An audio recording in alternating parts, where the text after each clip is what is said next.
আপনারা জানেন বাংলাদেশ জামাতে ইসলামী একটি নিয়মতান্ত্রিক ও গণতান্ত্রিক রাজনৈতিক দল। আমরা এই উপনির্বাচনে অংশগ্রহণ করেছি একটি অবাধ, সুষ্ঠু, গণতান্ত্রিক, প্রতিদ্বন্দ্বিতাপূর্ণ পরিবেশে ভোট অনুষ্ঠানের আশায়। কিন্তু অত্যন্ত পরিতাপের বিষয়, নির্বাচনের দিন যত ঘনিয়ে আসছে, সরকারি দলের প্রভাবে নির্বাচনী পরিবেশ ততই কলুষিত, ভীতিকর হয়ে উঠছে। আমরা লক্ষ্য করছি নির্বাচন কমিশনের নিযুক্ত রিটার্নিং অফিসার নিরপেক্ষ ভূমিকা পালনের পরিবর্তে একটি নির্দিষ্ট দলের পক্ষে নীরবে সহায়তা করে যাচ্ছে। বারবার নিরপেক্ষ লোকদের প্রিজাইডিং অফিসার সহ নির্বাচনের সকল কর্মকর্তা নিয়োগের দাবি জানানো সত্ত্বেও তিনি সরকারি দলের দ্বারা প্রভাবিত হয়ে প্রিজাইডিং অফিসার সহ সকল নির্বাচন কর্মকর্তা নিয়োগ দান করেছেন। এমতো অবস্থায় একটি অবাধ, সুষ্ঠু, গ্রহণযোগ্য নির্বাচন অনুষ্ঠানের পথে অন্তর হতে পারে এমন সুনির্দিষ্ট কিছু তথ্য তুলে ধরছি। এক, পক্ষপাত দুষ্ট প্রিজাইডিং অফিসার নিয়োগ। অত্যন্ত পরিতাপের বিষয় যে রিটার্নিং অফিসার কর্তৃক এমন ব্যক্তিদের প্রিজাইডিং অফিসার হিসাবে নিয়োগ দেওয়া হয়েছে যারা সরাসরি সরকারি দলের পদধারী ও সক্রিয় ব্যক্তি। এটি নির্বাচনের নিরপেক্ষতাকে শুরুতেই প্রশ্নবিদ্ধ করেছে। উল্লেখ্য যে 150টি কেন্দ্রের প্রিজাইডিং অফিসারের তালিকা প্রদানের দাবি প্রায় 10 দিন আগে করা হলেও রিটার্নিং অফিসার তা দিতে অস্বীকৃতি জানিয়েছেন।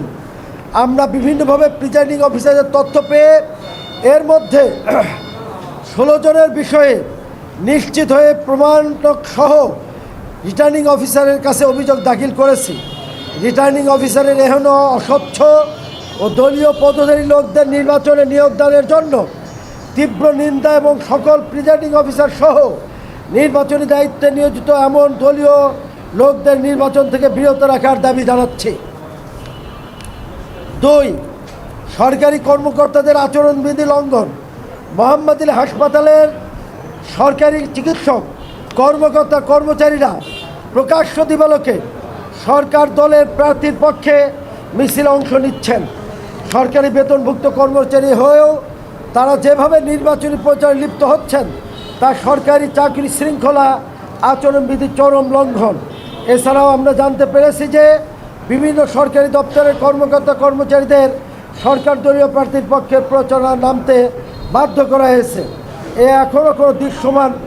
এ ব্যাপারে এখনও কোনো দৃশ্যমান পদক্ষেপ পরিলক্ষিত হয়নি। 3, ভীতি প্রদর্শন ও হয়রানি। গ্রামে গ্রামে আমাদের নেতাকর্মী ও সাধারণ ভোটারদের ভয়ভীতি দেখানো হচ্ছে।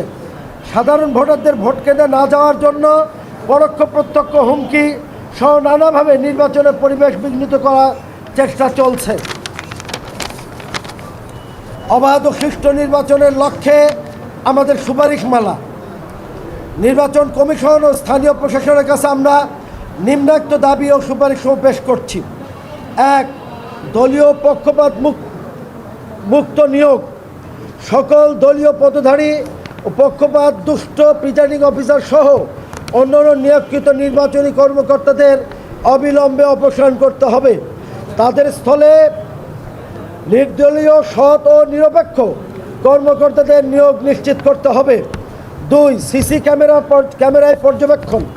ভোট কেন্দ্রে নিয়োজিত প্রিজাইডিং, সহকারী প্রিজাইডিং ও পুলিং অফিসারদের কর্মকাণ্ড গতিবিধি স্বচ্ছ রাখার স্বার্থে পুরো ভোটদান প্রক্রিয়াকে সিসি ক্যামেরার আওতায় আনতে হবে। 3, তথ্য সরবরাহ নিশ্চিতকরণ।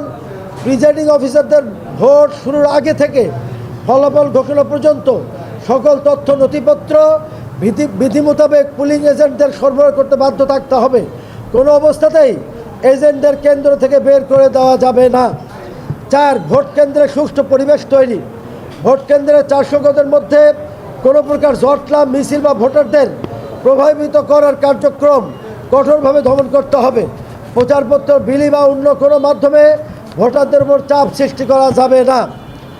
5, পুলিশ টহল বৃদ্ধি ও অবৈধ টাকা বিলি রোধ। নির্বাচনের আগের রাতে গ্রামে গ্রামে অবৈধ টাকা বিলি ভোটারদের প্রভাবিত করার আশঙ্কা রয়েছে। এটি রুখতে বিশেষ নিরাপত্তা টহল জোরদার করতে হবে।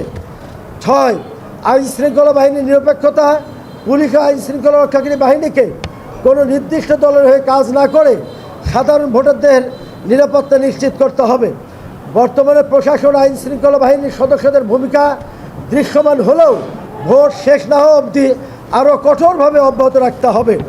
7, ম্যাজিস্ট্রেসি ক্ষমতা প্রয়োগ, নির্বাচনের দিন ভোট কেন্দ্রে ও বাইরে যে কোনো মব প্রচেষ্টার বিরুদ্ধে যথেষ্ট নির্বাচনী ম্যাজিস্ট্রেটের উপস্থিতি এবং তাৎক্ষণিক বিচারিক ব্যবস্থা নিশ্চিত করতে হবে।